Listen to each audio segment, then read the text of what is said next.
Happy Thursday, everyone. Hope everyone's doing well. I thought I would tackle, give a few thoughts about the book Boundaries. I've just started, well, not just started. I'm probably about halfway through it on the audiobook version. It's an updated version. Very interesting. It's been one that I guess I've been intending to read for years, but just for one reason or another. So there's really a lot in it, and it's probably one I'll probably have to listen to again because there's just so much that he covers. But some interesting things, tidbits from what I've listened to so far. One reason why people are afraid to set boundaries, meaning whatever people need, whatever people want to do, I'm just going to do it.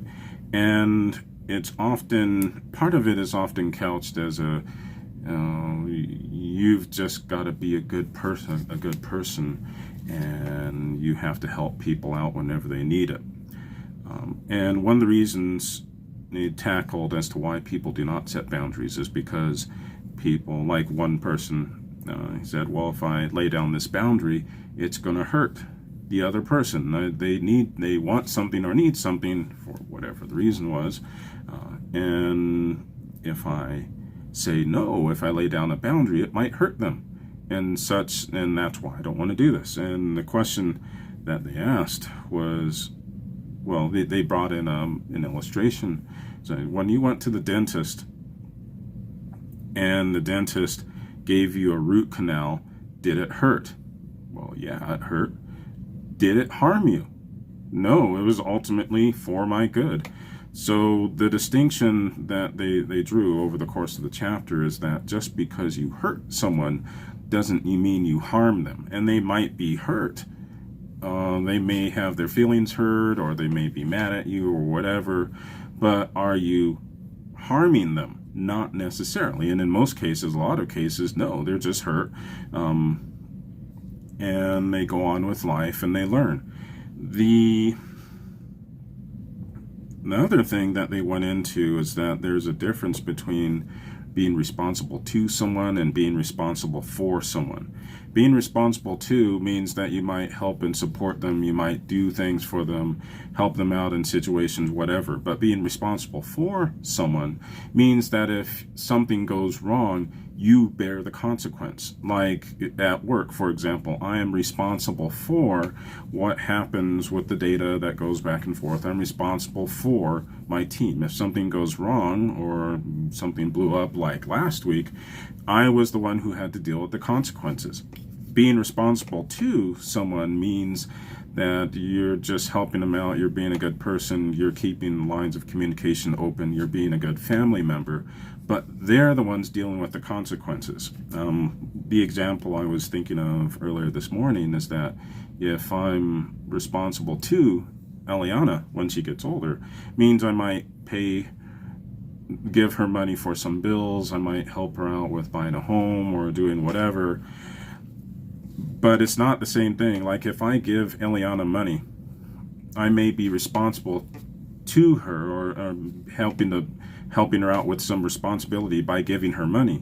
But if she goes and blows it all at the casino and then she doesn't have the $1,000 to pay her rent or her mortgage, if I'm responsible to her, hey, I've already given you the money, you've got to figure it out, sweetie. If I'm responsible for her, it means I go pay her late mortgage because she blew all the money on the casino. I'm bearing the consequences for her versus her bearing the consequences. And that's essentially a boundary. And there are so many people who, like with kids or friends, family members, when the family members go off the rails and do something they shouldn't do, they're not just being a responsible member of the family, they're actually bearing the consequences of that person's shenanigans. And the thing that they went into on this is that if you're bearing the consequences, you're also taking all power away from them, in a sense. The example was one of the examples they gave well, I guess I'll do a couple of quick examples. One was a husband whose wife was just always late, and he would always wait for her, and he'd be late for his functions. And one day, once he laid down those boundaries, he said, hey, I need to be at this function. I cannot be late. It's an important thing for work. I cannot be late to this function. If you are not ready at this time, I will leave. And she was late, and he left. And after a couple of those times, she was not late anymore. Another example, which I kind of liked, there was a friend who her friend would always would have different functions, Bible studies, whatever, and she would forget to plan for the babysitter, and she'd always babysit at the last minute. And she finally laid down that boundary and said, hey, I'm happy to babysit. Let me know a few days or a week in advance, and I can change stuff in my schedule, but if you call me up 15 minutes before you have to leave, I may not be able to do it. And she laid that boundary. And after missing a couple of important functions, her friend not only gave advance notice whenever she had to be at things, but all of the friends noticed that, hey, she's no longer trying to take advantage of us at the last minute. And she wasn't doing it on purpose. She was just disorganized. But by letting her bear the consequences, she realized that, oops, I better change, and her entire life changed, and all of the relationships she had with her friends and family members changed. It wasn't just because that one friend stood up and laid that boundary. She gave her friend her power back, just because she had to bear with the consequences. Now, I thought it was pretty interesting. We want to do things to save people from their own consequences, and in turn, we're also saving them from the consequences that might help them to change and to become a better person and level up. Just because we feel badly, and so we say, oh, I'm just going to step in and help out this person and keep them from bearing the consequences of their own action. What's the phrase? Your lack of planning does not constitute my emergency. That's essentially, and we don't have to be jerks about it. We just have to say, hey, you need to let me know a few days in advance or a week in advance if you need me to babysit, so that everything doesn't blow up in my life. Because here's the thing, if we do that, we become resentful. And I'll jump into this next thing, but here's the example. A husband would always get tied up at work, and he would come home late, and he expected her to keep the food warm and for the family to wait for him, and so they all could eat together. Well, of course, that doesn't work with small kids, and then they have homework and all sorts of other things. So he got what he wanted, but she was going nuts because she was having to keep the food warm and change the family dynamic for the evening just to make sure they could all eat together. But what she did was she said, hey, if you are late because we have homework to do, I still have stuff to prep for the next day, so we're going to eat on time, with or without you. If you come home late, you can just pull the food out of the refrigerator. And after a few times of him pulling food out of the refrigerator and eating by himself, he built up he was watching his time more closely, and he actually started leaving work on time so he could eat with them. So he changed his life and how he dealt with work, because who knows, maybe he was working late because he was not establishing boundaries with his coworkers either. So the wife laying down the boundaries for him actually caused him to change his life, and then all of a sudden the family got to eat together at a normal time, and she wasn't going completely nuts because she still had to figure out how to get the kiddos to do homework and then do all the stuff she needed to do in the evening, because he made them all late. And that was something where they brought up a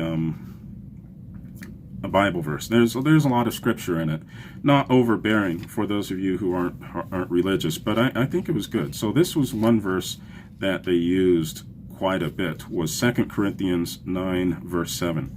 where Paul's saying, each of you should give what you have decided in your heart to give, not reluctantly or under compulsion, for God loves a cheerful giver.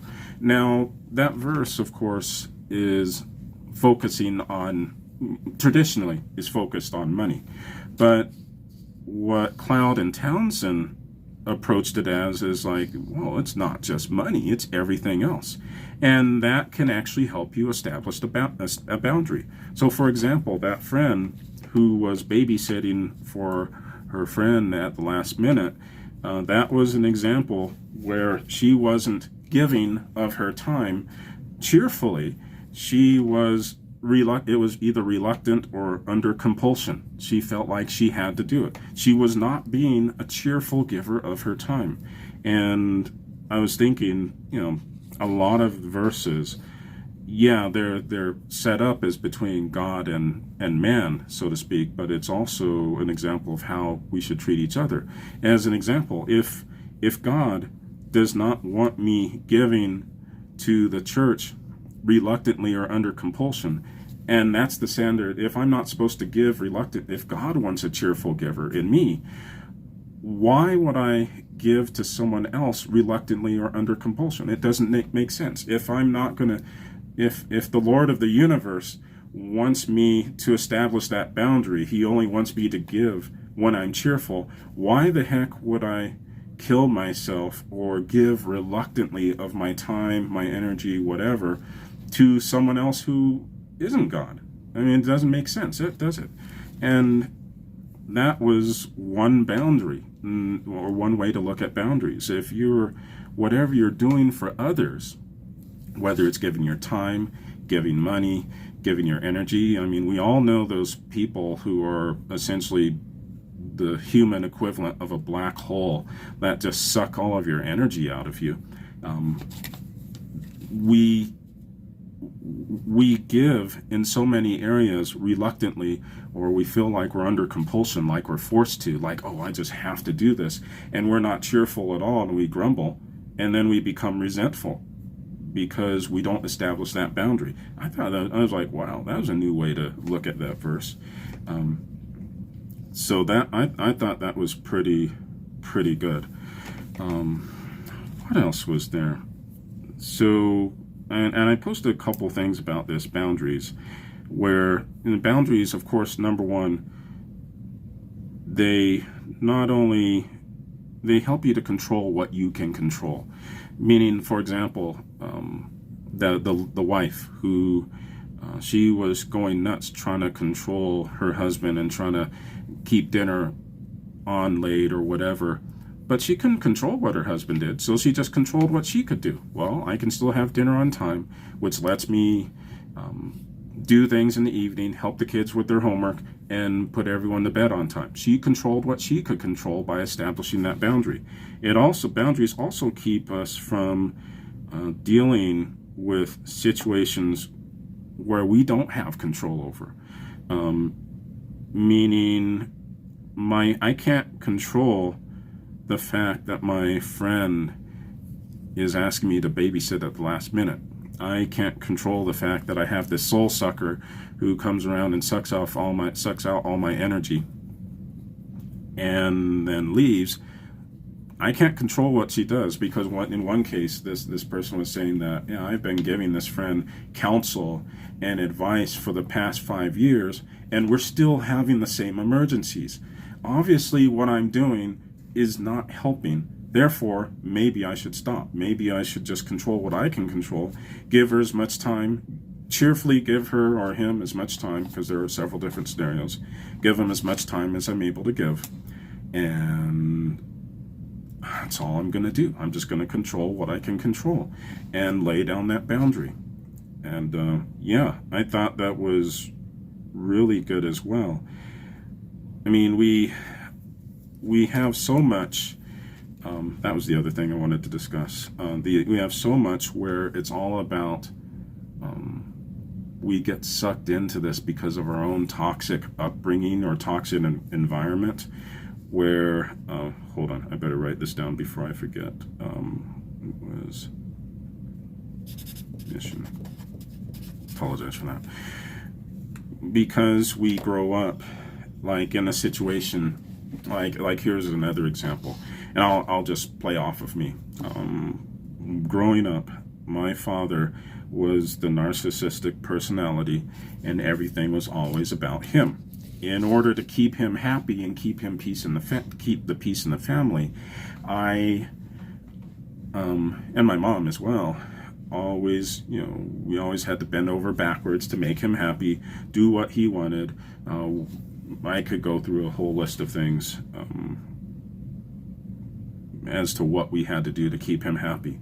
So then coming forward, and I was thinking that, even in some instances in work today and other areas, I tend to be the person who gives and gives and gives.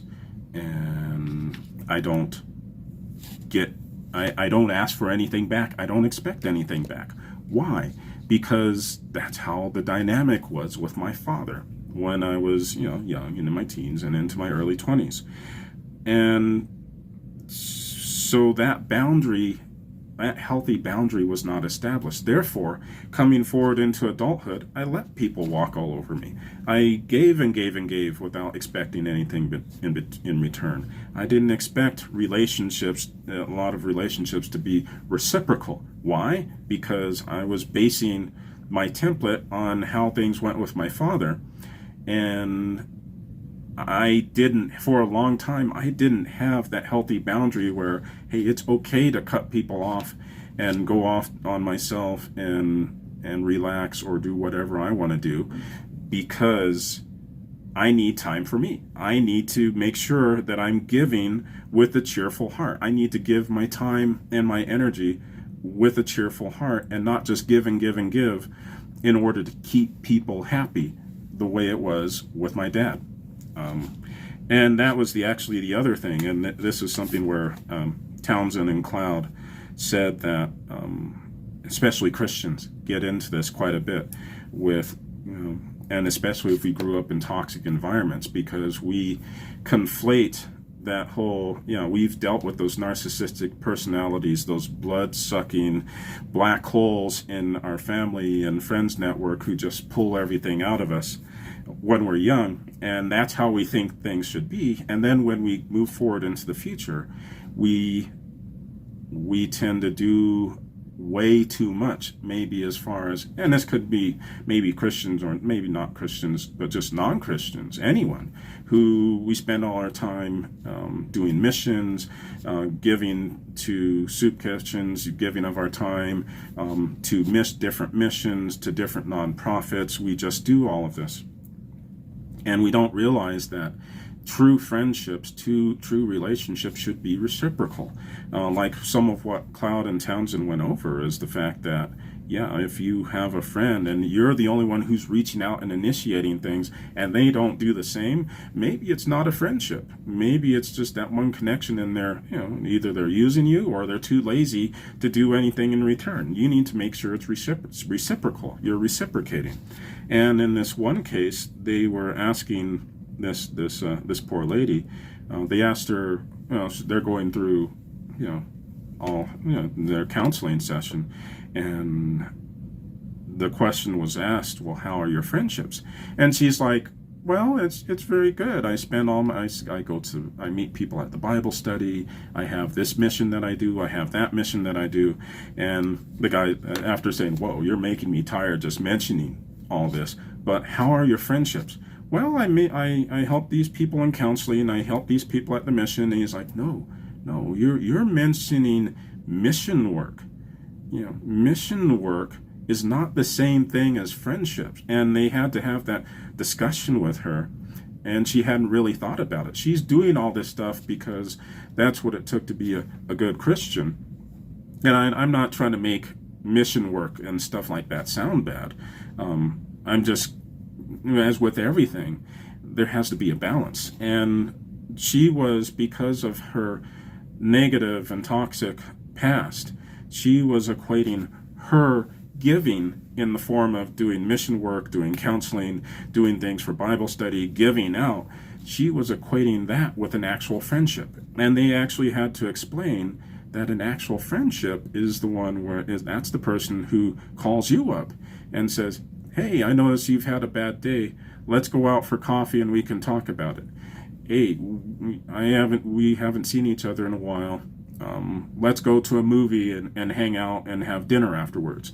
That's a friend. What she was doing was all mission where she was giving. She did not have that proper boundary, and as such, she was always tired and exhausted and did not have true friendships. And through that conversation, and again, I've done this too. Again, I tend to give and give and give, and having to realize that, okay, a true friendship is where people reach out to me, where they say, hey, I saw that post and I'm concerned about you. Hey, here's my number. We can talk anytime you want. That's a friendship where you're reciprocating. You're not just giving of yourself. People are pouring into you as well. If all you're doing is giving and giving and giving, whether it's your time, money, and energy, you do not have a proper boundary. And it may be because of how things were for you in the past. You have that template, just as I did with my dad. And it could be 20, 30, 40 years later, you're still operating off of that same template, and you're ticked off at everyone because I'm always giving to everyone, and no one ever gives to me. How come no one ever cares for my needs? How come no one's ever doing anything to me? And it could be because everyone around you is a jerk and you need to find new friends, or it could be because it's the template that you're laying down for everyone else, and you're not expecting everything back. Again, you're not going to be, the prince or princess expecting everyone to wait on you hand and foot or whatever. But there's a difference between that and saying, hey, I deserve friends who do things for me too. And I thought that was interesting. So yeah, I'm about halfway through the book. I'll probably have to reread it at some point because there's a lot in it, and looking at things, especially how, and I'm better at it now this year because I've been trying to be mindful of it. But I would kind of do the same thing where I'd be on vacation, yet I'd still be checking everything and not really on vacation. I'd still kind of work on and off. And some of it this last couple weeks was because there were actual emergencies and it was bad timing. But yeah, how many of us go on vacation and then we don't actually unplug? I mean, and people who we work with, our coworkers, expect to be able to ask us questions even when we're on vacation. I mean, is that a boundary we need to establish? That's probably a boundary that a lot of people need to establish. And I need to work on it too. Again, I thought that verse, 2 Corinthians 9:7, where you should give whatever you've decided in your heart to give, not reluctantly or under compulsion, for God loves a cheerful giver. I think with a lot of this stuff that we deal with in life, we too need to decide, what are we going to give? How much of our time, money, whatever. And the moment that crosses the line from you doing it cheerfully because you want to being reluctant, feeling like you just have to do it, or even worse, resenting the other person because you feel like they're taking advantage of you, that's a boundary that's been crossed, and you need to establish it.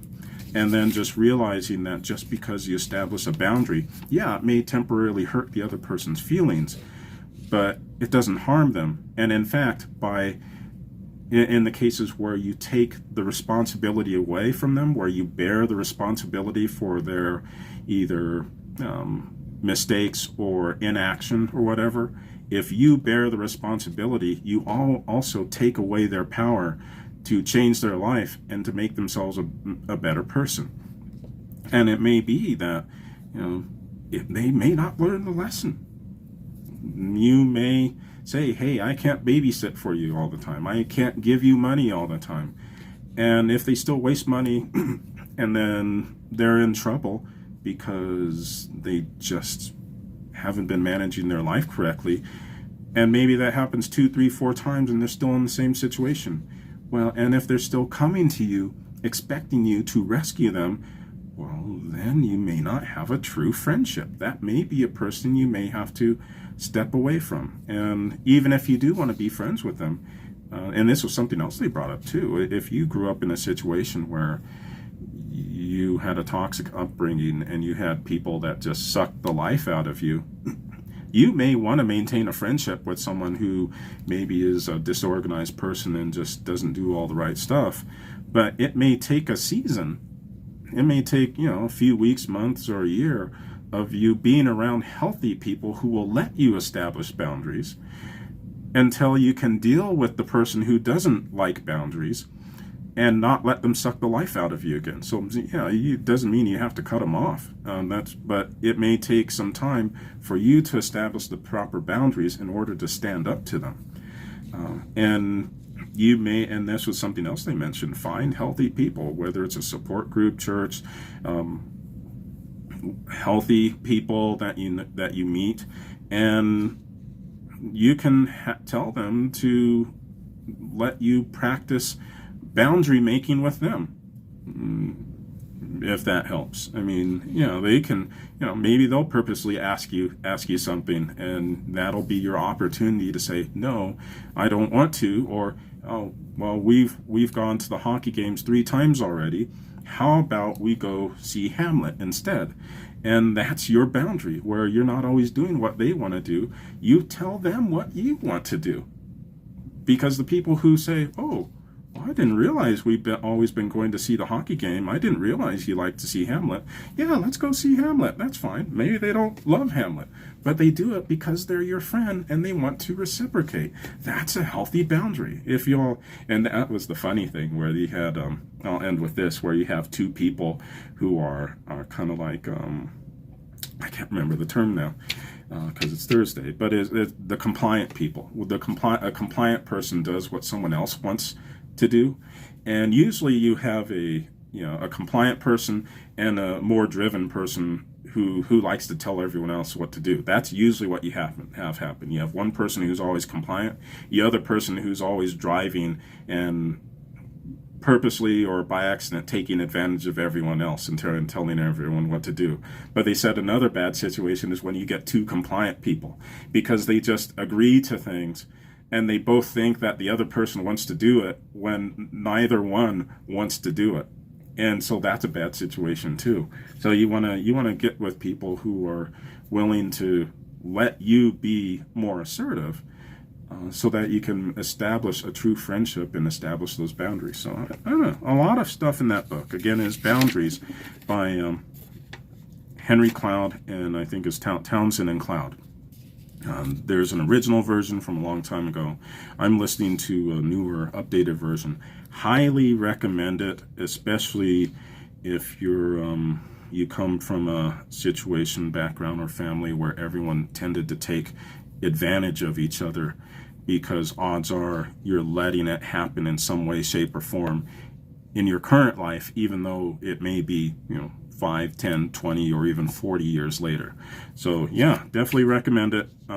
Good book, not boring, lots of good examples, and yeah, probably everyone, whether you're dealing with weird family members, weird situations at work, should probably read that. So yeah, being able to set boundaries is my New Year resolution. Yeah, it can be tough too. Like I said, there are a lot of things where I was listening to this and I was like, ugh, I'm still kind of doing that.